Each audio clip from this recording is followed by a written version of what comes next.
Hi hello friends. ఇంటి number 13 అనే cinema రీసెంట్గా థియేటర్లలో రిలీజ్ అయింది. ఈ సినిమాని కాలింగ్ బేల్, రాక్షసి వంటి హర్రర్ సినిమాలను డైరెక్ట్ చేసిన పన్నా రాయల్ ఈ సినిమాని డైరెక్ట్ చేశారు. ఇంకా ఈ సినిమాలో నవీద్ బాబు, ఇర్ఫాన్, నికీషా, ఆనంద్ రాజ్, పృథ్వీరాజ్, తనికెళ్ల భరణి, నెల్లూరు సుదర్శన్, విజయ రంగరాజు, రవివర్మ, గుండు సుదర్శన్, దేవయాని, శివనారాయణ, సత్యకృష్ణ వంటి టాలెంట్ యాక్టర్స్ కూడా ఉన్నారు. ఇక 2 గంటల 7 నిమిషాలు ఉండే ఈ ఇంటి నెంబర్ 13 అనే హర్రర్ థ్రిల్లర్ చూశాక నా ఒపీనియన్ చెప్పాలంటే పర్వాలేదు, ఒకసారి చూడవచ్చు అనిపించింది. ఇక ఫ్యామిలీతో చూడవచ్చా అంటే చూడవచ్చు. ఇందులో ఎలాంటి రొమాన్స్ సీన్స్ కానీ అడల్ట్ సీన్స్ కానీ లేవు. కాకపోతే కొన్ని హర్రర్ సీన్స్ ఉండడం వల్ల చిన్నపిల్లలు భయపడవచ్చు, పిల్లల్ని దూరంగా ఉంచండి అని సెన్సార్ బోర్డు ఈ సినిమాకి ఏ సర్టిఫికెట్ ఇచ్చింది. ఇక పనులన్నీ పక్కకు పెట్టి థియేటర్కి వెళ్ళి ఈ సినిమా చూడాలి అని నేనైతే చెప్పను.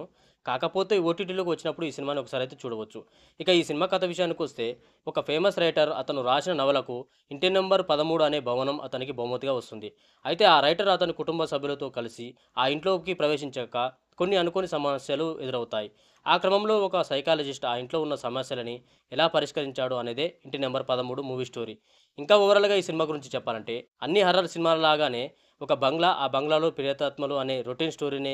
కాకపోతే మనం రెగ్యులర్గా చూసే దెయ్యాలు, ఆత్మలు అనే కాన్సెప్ట్తో వచ్చిన ఈ సినిమాలకు కంప్లీట్గా డిఫరెంట్గా ఈ సినిమా ఉంటుంది. ఏ సినిమాలోనైనా ఓ ఇల్లు, ఆ ఇంట్లో సమస్య అనే స్టోరీతోనే స్టార్ట్ అవుతుంది.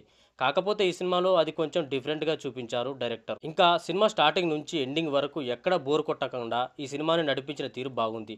అలాగే ఇంతకుముందు వచ్చిన హర్రర్ సినిమాల లాగా కాకుండా బంగ్లాలో ఉండే కుటుంబ సభ్యులకు వచ్చే సమస్యలను కొంచెం డిఫరెంట్గా చూపించే ప్రయత్నం చేశారు.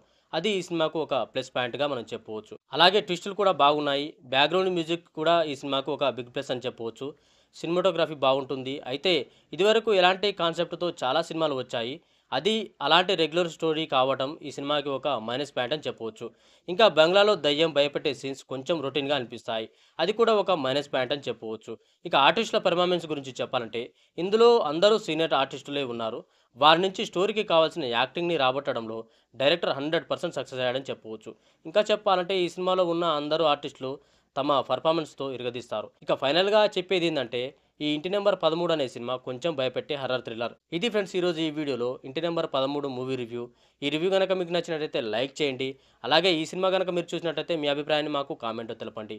ఇంకా ఈ సినిమా ఓటీటీ అప్డేట్ని కమ్యూనిటీలో పెడతాను. ఛానల్ని ఫాలో అవ్వండి. ఇక మరో మంచి రివ్యూలో మళ్ళీ కలుద్దాం. బాయ్.